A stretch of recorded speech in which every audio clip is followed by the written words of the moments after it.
what we're doing, utilizing this hemisync, is to let the individual have, for the first time, control over his consciousness. And in relation to that, one of the key things that we have found is that this can, once we help a person learn this particular state, he in turn is as if he can restore that at will. He can, he has a memory of it, and he can recall it. It's as if you can recall when you were, let's say, dancing in the dark, if you want, or whatever, that you can recall it, and there it is again. So if you have a given state created by hemisync, you remember the effect, and you can be that again. Very important. So if you take that perspective, you can see that there is no limit, and steadily all the time there are various uses found for this different pattern, and there are multiple patterns. We're so far beyond just one little signal doing something. In our latest approach to it, what we had as one signal is now 7 signals, and we may have as many as 5 of those one signals that were 7, so we now have something like 35 different hemisync signal patterns on one application or one use. So we've gotten very deep into it. But the whole point that's so significant to us is what has emerged out of all of this.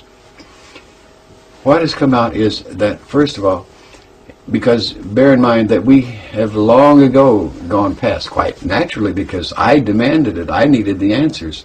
So we went past this thing, this unconsciousness called sleep, to find out what was happening later on, where we are not getting too much signals from the physical body. What's happening out there? And there was an important thing came out of it, and that is that consciousness is a continuum. It does not stop when we lose consciousness here. If we are not conscious here, we are conscious there, whatever there is. I don't pretend to say what that definition of there is, but we are there. So that means very simply, when you go to sleep here, you don't lose consciousness, you just shift along the spectrum of consciousness to another kind of wakefulness. This is, and we in turn, with this consciousness, attempt to understand that phasing, that part of human consciousness at work there, and it's very difficult. So we try it and use dreams and all sorts of things to try and attempt to understand that consciousness, that being there, again, whatever there is. And out of that, saying that we don't know how far that spectrum of consciousness goes, that long band, it's endless, and we call that the interstate.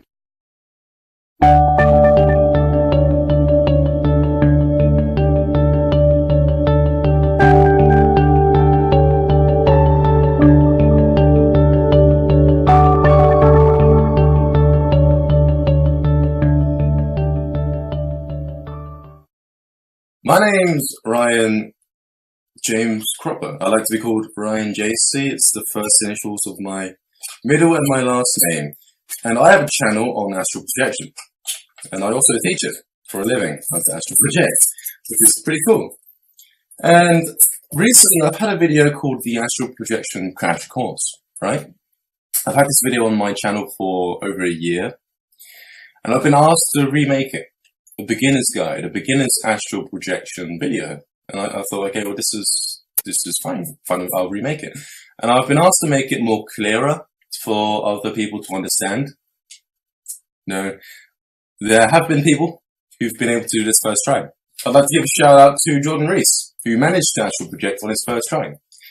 He says, I'm going to try again tonight, but I was surprised that it worked on my first try. It's crazy how real it feels. Now, astral projection does feel real. I'm going to tell you why later on in this video, but today, just now, I'm going to be telling you how to astral project a beginner's crash course, because a lot of people may not know everything about it and they want to get into it fast.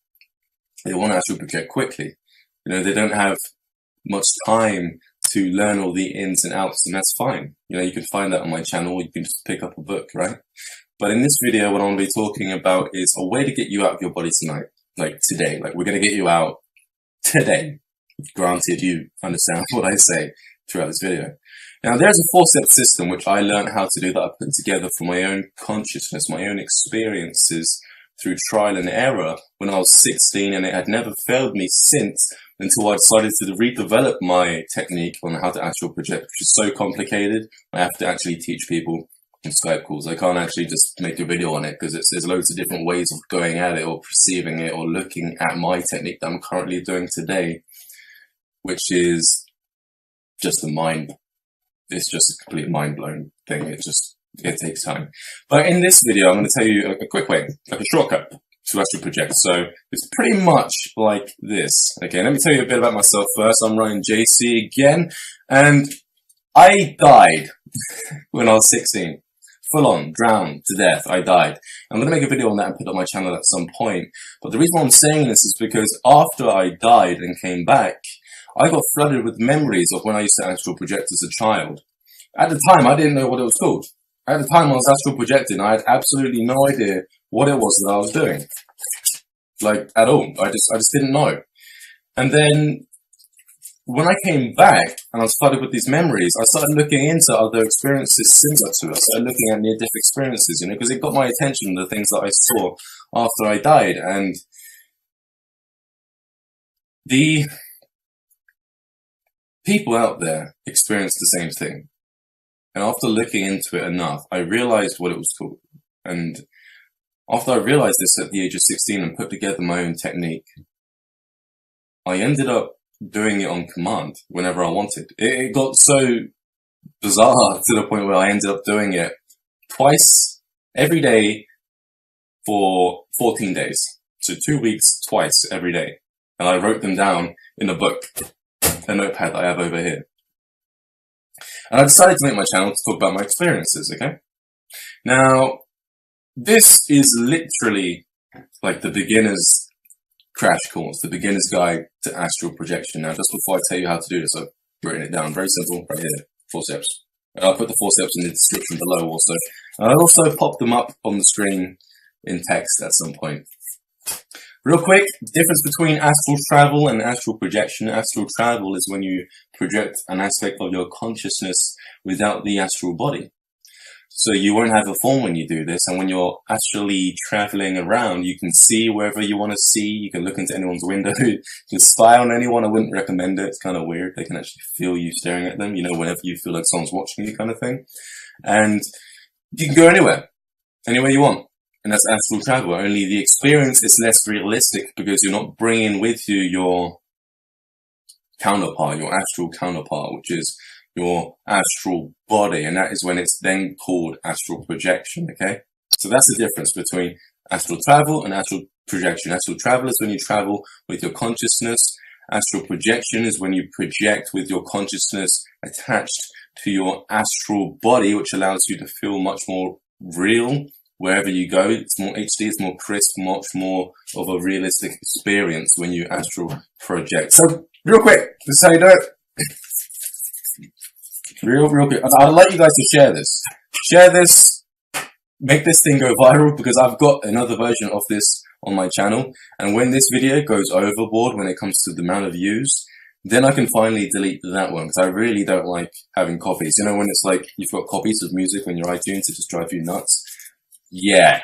So the first thing you need to do is you need to lay down. Lay down on your back. Very, very simple. Just lay down on your back. Okay. Most people, when they get comfortable on their back, they breathe for however long they want. They just focus on their breathing, and they're laying there, and then they relax right on your back. Now you can do this slightly, sat up a little bit. If you put a couple of pillows behind your head, stop you from falling asleep. If you like, it's completely fine. And you want to lay down, and that's the first thing you want to do. Okay, first thing you want to do is lay down.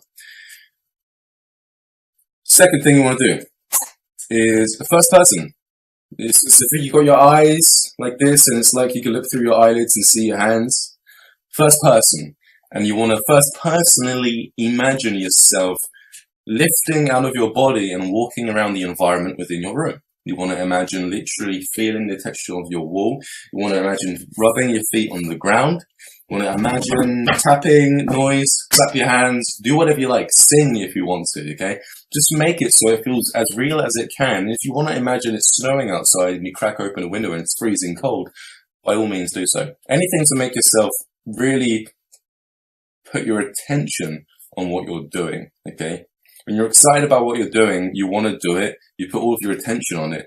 That is what it means to really focus. When you're not trying to be focused, you're just really excited and putting all your attention on something. It makes things a lot more easier. It makes it a lot more easier to stay on target when it comes to you doing these steps, is when you're really excited about astral projecting for the first time, which you should be able to do, as I have been getting messages. I think that one that I told you about earlier with Jordan, how he was able to do it on his first time and he was surprised that it worked. I think that was within like a week of me posting the one that I posted last year, which is basically the same thing I'm talking about here, but this one's more crisp. Okay, so once you do that and it gets easy, all you've got to do now is bring your awareness back into your body. Okay, now when you bring your awareness back into your body, what you've got to do is like open your eyes or blink kind of thing. It's quite simple. But then the third thing you do is you make an intention. You make an intention to notice your body falling asleep. Notice your body falling asleep. And if you've ever made the intention to wake up in the morning and make a cup of tea, then congratulations, you qualified for this third step. If you've ever made the intention to wake up in the morning and make some toast or some cereal, some shreddies, some Quitos, whatever's your flavor, then congratulations, you're going to be able to do this. Okay? Making the intention is just making like a mental note to do something later on. It's really that simple. And if you've done all this stuff, then congratulations, you've initiated to being able and perfectly capable enough to make this third step happen, which is making the intention to notice your physical body fall asleep. Making the intention to make your physical body fall asleep. Okay? If I said it too fast. It's really that simple. Okay? Now, it's often easiest to do this third step when you remember a time in your past where you've already noticed yourself falling asleep. You know, when you feel that jolting feeling where you feel like you're going to fall out of your bed, or when you're like, you lose all awareness of your physical body, but you don't really care kind of thing, and it's just blackness, void, and you're not even thinking about what it is that you're seeing coming into your head kind of thing. Those moments where you notice your physical body about to fall asleep, where your consciousness is aware enough for you to catch yourself, noticing yourself, slipping into a deeper state of consciousness to the point where you then follow on to falling asleep. All you're doing is making the intention to notice when your physical body gets to that stage. Okay? And then the fourth step is after you've done that, okay? After you've brought your awareness back to your body after step one, which is laying down, you then turn to any side that you fall asleep on, which is then when you set the intention, which is the third step. Then after you set the intention, which is the third step, you then want to basically bear witness to whatever happens next. Because what happens next is, if you've done this correctly and you've understood what I've said, you should be able to get the vibrations. Now, when you get these vibrational states of happening to you within this next stage, it's not going to be, did I actually do that? I'm not sure, maybe I didn't expect. No, you're going to know when you've experienced the vibrations. It's going to be very, very obvious, okay? It's going to be very apparent that what's happening to you has never happened before. It may excite you a little bit. It may shoot up the adrenaline. It may make you nervous because it's loud. It's incredibly loud. It's inside like your pineal gland for starters. So don't worry, you're not going to go deaf. Okay, it's inside your pineal gland and it makes your entire being vibrate to an incredibly high pitch, like white noise kind of on steroids. Okay, so you're going to know when this happens. And it's not going to be, I'm not sure kind of situation. You're going to know it's going to be completely alien. You've never had it happen to you before in this way. So once that happens,